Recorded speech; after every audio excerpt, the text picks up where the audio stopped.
Olá, tudo bem? Já aproveita, compartilha, curte, se inscreve e comenta nesse vídeo. Agradecemos a sua atenção.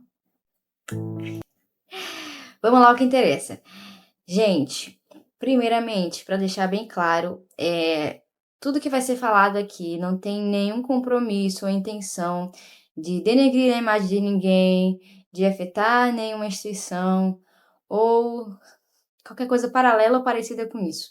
Simplesmente são situações que ocorreram ou que podem sim ajudar pessoas que se depararam com situações parecidas, já passaram ou passarão, estão passando por coisas assim, né? Como agir, como conseguir entender uma questão assim, né? Vamos contar as histórias e dialogar um pouco sobre elas. Então, vamos lá, gente. Eu vou deixar o melhor pro final. Começando algumas experiências que eu tive com tanto na questão de você ouvir pregações de forma assim meio defeituosa ou profecias e enfim, vamos lá. A primeira que eu me lembre, eu acredito que eu devia ter os meus 12 anos. Colocando um parênteses aqui, tá, gente? Vamos lá, rapidinho. Eu acredito sim que Deus ele usa as pessoas da forma que ele quiser, ele pode usar quem ele quiser, independente da pessoa ter um comprometimento com a sua vida, né, com Deus ou não. Se Deus quiser, ele pode usar até uma mula, uma prostituta, um mendigo. Enfim, né? Ser usado não significa ser aprovado por Deus.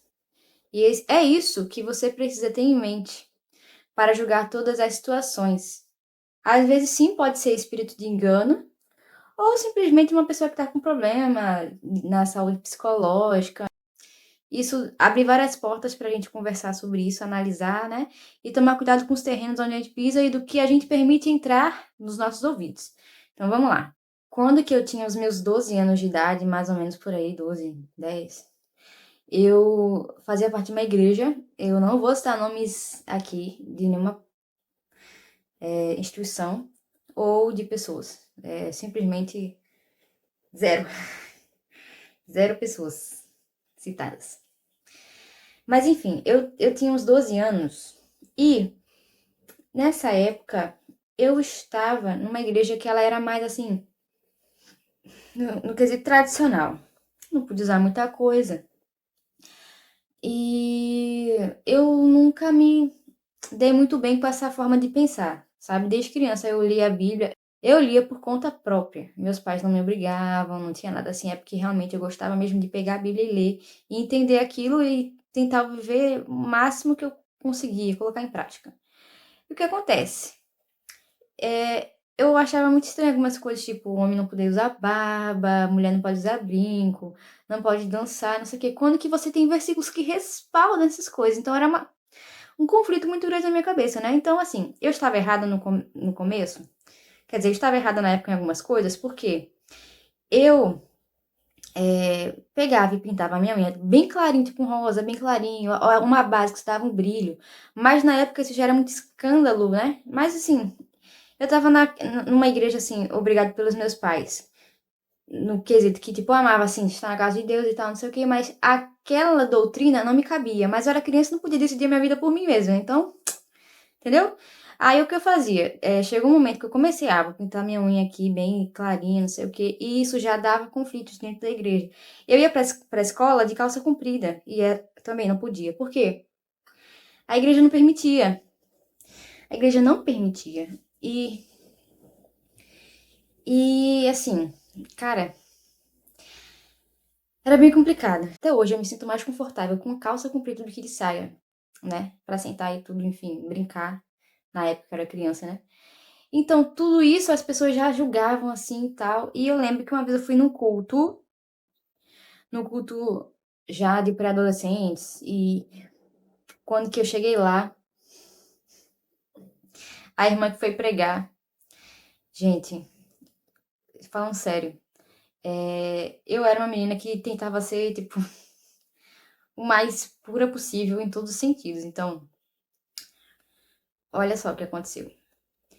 Eu, numa menina nesse estado, chega uma irmã no culto cheio de jovens adolescentes que estavam até na época da minha escola.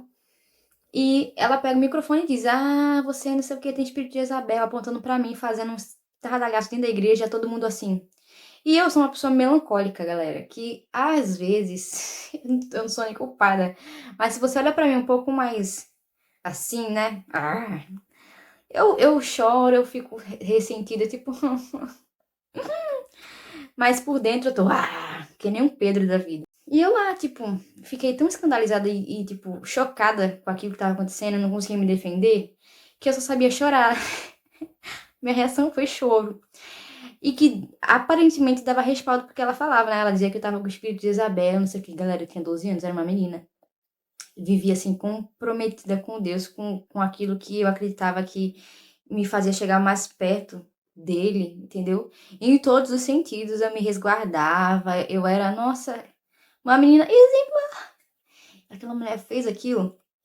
Eu cheguei em casa chorando, arrasada. E depois, no outro dia da escola, ainda escuto: Ah, olha só, olha, Deus pegou essa menina lá na igreja e falou assim, assim com ela, porque ela não tá fazendo as coisas que Deus quer, tá em pecado. Cara, e pior que a forma que a mulher falou, dava a entender que eu tava realmente pisando, assim, na jaca sem freio. E o que me guardou, porque, gente, isso pra uma criança, uma pessoa que tá entrando na adolescência, assim, mexe, entendeu? Porque você fica, poxa, eu não conheço muito bem do mundo.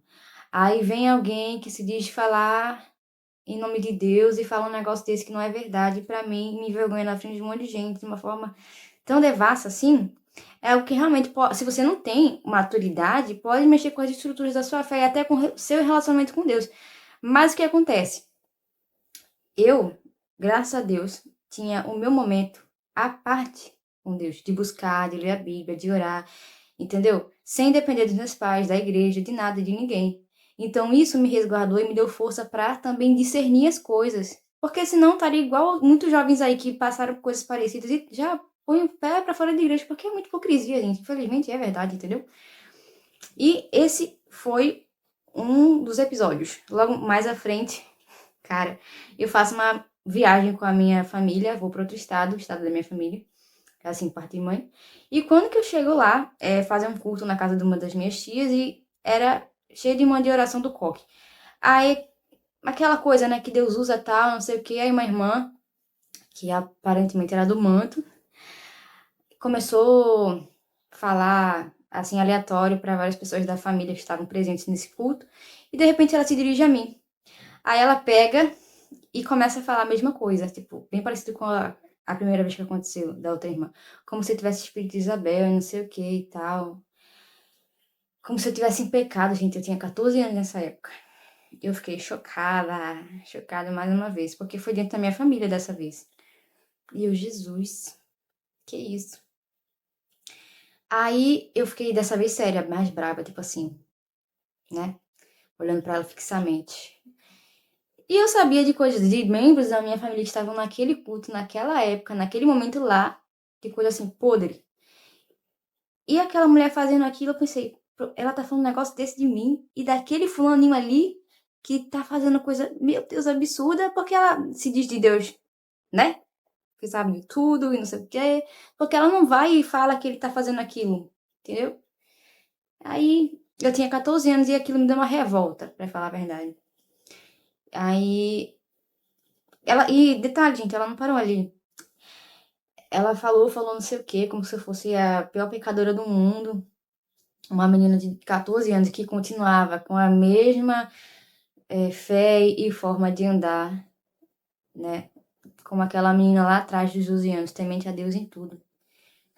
E ela pegou, botou a mão na minha cabeça. E eu, gente, eu era muito magra. Eu já ainda sou magra hoje, mas na época eu era muito magra. Essa mulher pegou a mão dela, colocou na minha cabeça e me forçou assim pra baixo, como que se quisesse fazer eu cair, galera. E assim, uma prima minha estava do meu lado e ela viu. Ela viu o que ela tava fazendo. Aí começou a rir. E eu lá chorando, né? Quando que ela começou a fazer aquilo pra me cair, pra dizer que eu tava endemoniada. Galera, aí eu chorei, viu? Porque Se eu fosse levantar a voz e falar, você tá errado, uma menina de 14 anos, você não sei o que, eu não aceito isso. Aí o pessoal ia dar motivo pra ela, achando que, né? Tipo, não, você tá falando contra uma ungida do Senhor desse jeito, não sei o que. Aí eu só pensei, meu Deus, eu não vou envergonhar teu nome também. O que o Senhor quiser fazer, faça. Eu deixo, como Pedro fala, né? Que a vingança é do Senhor. E certas coisas que as pessoas fazem com a gente é do Senhor. Ele que defende a gente. A gente não precisa, às vezes, entendeu? Mas que dê vontade de levantar e falar: você tá doida? Tira a mão de mim. Tira a mão de mim. Mas eu não fiz. Eu abaixei a cabeça. Quando ela me empurrou assim pra baixo, eu ainda fiquei dura assim, não caí. Mas aí me ajoelhei, porque senão eu ia cair mesmo. Aí eu comecei a chorar, gente, assim, de desespero. Meu Deus, que coisa horrível. Tipo, foi horrível mesmo me envergonhar na frente da minha família inteira. E, tipo, cara, se não foi da carne daquela mulher, aquilo era espírito de engano, entendeu? Aí é complicado. É bem complicado quando as pessoas querem usar uma performance ou um dom que Deus deu, né? Pra fazer coisas assim absurdas com outras pessoas, simplesmente pra se sentir adorado ou ovacionado pelas outras pessoas. Como assim, ó, você é usado por Deus. Sim. Horrível isso, sério. E o estrago que causa na vida dessas pessoas que são vítimas disso é imensurável. Graças a Deus que Deus tratou comigo durante todo esse tempo. Me curou, me deu discernimento conforme fui crescendo, fui amadurecendo, fui vendo as coisas. Até na época mesmo, entendeu? O que me sustentou nesses momentos é como se fosse testes mesmo, sabe? Olha assim, meu Deus do céu.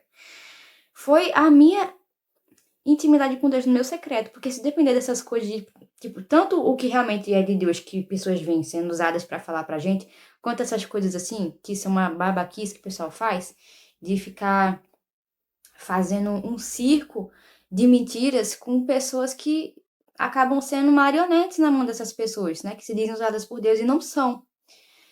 O que me resguardou de tudo isso foi a minha intimidade com Deus no meu secreto. Então, gente, isso é a chave para você não ser enganado. Isso é a chave para você não cair no engano.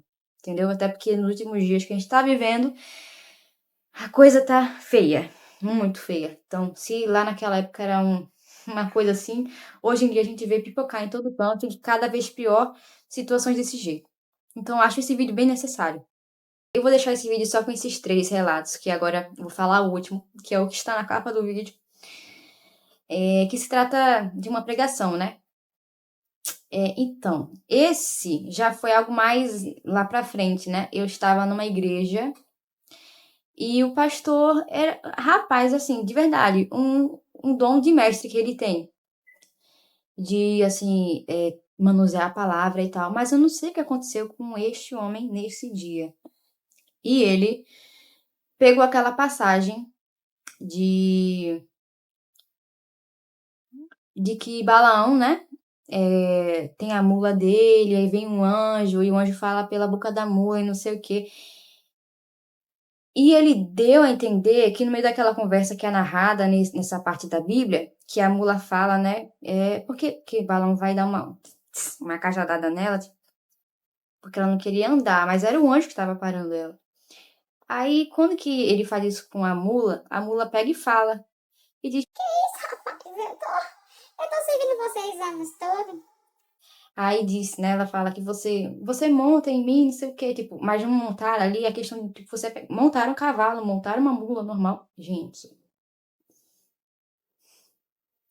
o pastor falou que, aí ele pega, para e diz, nessa passagem que fala o original e a conotação oral original do povo hebreu diz que Balaão, que Balaão fez um nhaque-nhaque com a mula. Aí eu, gente, nessa hora, eu levantei e saí, porque eu não aguentei ouvir aquilo. Ai, meu pai. E assim, eu sempre fui de estudar muito a Bíblia. Estudar. E ler, e ver no original, e ver não sei o quê. E rabiscar minha Bíblia inteira. Isso desde que eu me conheço por gente. E eu nunca vi nada parecido nessa passagem. Nem em tradução nenhuma, nem na questão da teologia, que tem os profissionais, né, que estudam pergaminhos antigos ou fatos históricos do povo, que às vezes não está algo escrito, mas é trazido oral, né? Tipo, de um filho pro pai, não sei o quê. E não tem nada disso, gente. Não tem, não tem. Ai, e eu ainda fiquei, gente, não é possível que ele falou um negócio desse. Não é possível. E eu fiquei assustada porque no momento do culto também tinham várias assim, crianças, né, na época. Assim, os pais deixando de boa os filhos ouvir um negócio desse. Cara, é preocupante.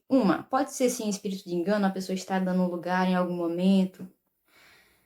Pode. Pode ser problema psicológico? Pode, porque tudo que você fala significa que é aquilo que está ressignificado no seu coração, na sua mente, e o que você pensa, você começa a ser, você começa a falar, entendeu? Então, é preocupante, muito preocupante. E querendo ou não, a gente não pode se deixar convencer por pessoas que a gente tem uma estima, seja pregadores, seja pessoas que a gente acha que Deus usa, ou realmente pessoas que Deus usa, mas elas podem vacilar em algum momento também, entendeu? E quando que a gente vê situações assim acontecendo, a primeira coisa a se fazer é o quê? Haver um confronto em amor, tipo, vem cá, meu irmão, o que você fez não dá certo não. Essa profecia aí não é de Deus, não. É em nome de Jesus. Essa palavra que você deu, complicada, hein? Você tá precisando de ajuda? Você tá bem? Eu confesso que não foi algo que eu fiz lá no momento. Eu era muito jovem. Era muito mais tímida do que eu sou hoje. Hoje, com certeza, a minha postura seria bem diferente. E já na questão especificamente do pastor, eu não me sentia com abertura suficiente para isso. Juntando mais a questão da minha timidez. Mas é algo que eu estou fazendo agora, talvez esse vídeo chegue nele. E eu vejo uma preocupação nessa questão psicológica e espiritual também. Porque para você chegar num nível assim, é algo que realmente está mostrando um comprometimento muito grande na sua questão de bem-estar, sabe? É coisa absurda. Não é algo simplesmente uma falha normal. E assim, não foi uma nem duas vezes que foram ditas palavras assim, com essa conotação, várias vezes. Então, eu acho que aquilo que a Bíblia fala sobre a questão da apostasia, que antes do filho da iniquidade se manifestar, no caso, não poderia haver essa manifestação do filho da iniquidade sem primeiro vir a apostasia. E o que é apostasia? É tudo isso que a gente está vendo hoje, gente. A palavra sendo totalmente distorcida, as pessoas, assim, fazendo coisas abomináveis com a palavra de Deus, com a própria vida delas em relação a viver com o nome de quem carrega Deus e fazer coisas assim também devassas e querendo ser elogiadas, inclusive, por isso. É aquilo que Paulo também falou, né? Que nos últimos dias as pessoas teriam comichões com seus ouvidos, buscariam doutores e mestres segundo aquilo que elas querem ouvir. E é sério, é muito preocupante tudo isso, porque pode ser algo que aconteça lá na China, mas também do nosso lado aqui, entendeu? Então, todos nós estamos sujeitos à queda, à falha, a algum momento fraquejar, mas coisas que são assim, que se remetem à palavra de Deus, e quando que há um erro gritante, uma conotação assim, é algo que realmente se precisa de um apoio a essas pessoas, e quando realmente a pessoa não quer ajuda, e quando a pessoa se mostra ser um mercenário da fé, que é exatamente pessoas com balão, né? Tipo, se vende. Às vezes Deus realmente está usando aquela pessoa, mas a pessoa se vende e manipula as coisas que ele ouve mesmo da voz de Deus. Complicado, né? Mas é sério. E às vezes é espírito de engano, né? De qualquer forma, são mercenários, porque usam o nome de Deus em vão e fazem coisas abomináveis. Então é muito importante a gente ter os olhos atentos, pedir discernimento, ter, primeiro, né, compaixão por essas pessoas, como eu já disse antes, mas se não querem reconciliação, não querem mudança, gente, é combater mesmo, entendeu? É combater e não deixar isso se infiltrar nos nossos ouvidos, nas nossas casas.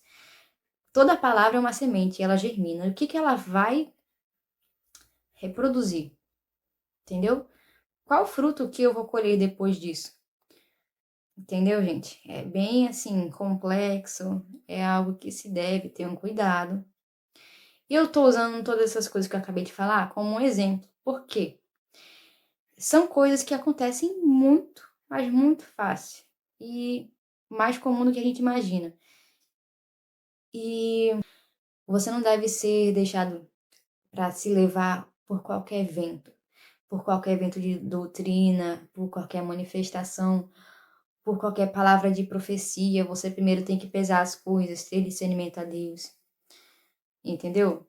Colocar tudo assim no seu quadradinho, não agir precipitadamente, no impulso.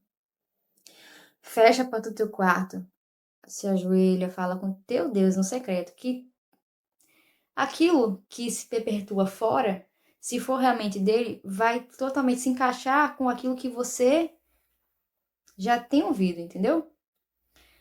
Porque Deus, ele não deixa a gente se enganar, mas o inimigo é muito astuto e ele vai tentar fazer você perder a sua fé, vai tentar fazer você se afastar do que é ser uma verdadeira igreja, de uma forma ou de outra. Então, muitas vezes a gente só se importa com os perigos que estão fora, mas há coisas que estão dentro e que precisam de um grande cuidado, porque senão vai levar à mesma fatalidade, à mesma morte espiritual, ao mesmo afastamento da verdadeira fé e ao mesmo descompromisso com Cristo.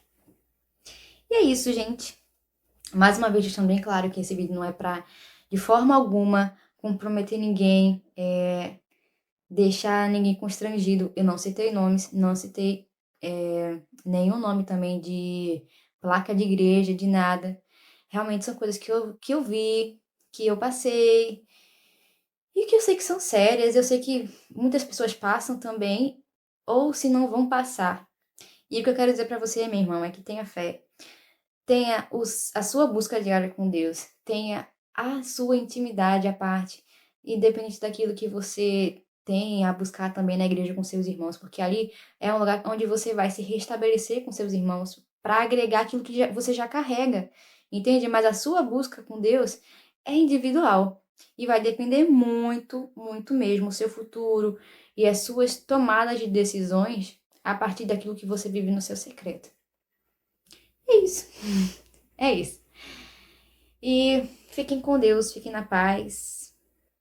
Abração. E não se esquece de se inscrever, deixar o like e se quiser comentar. Tchau.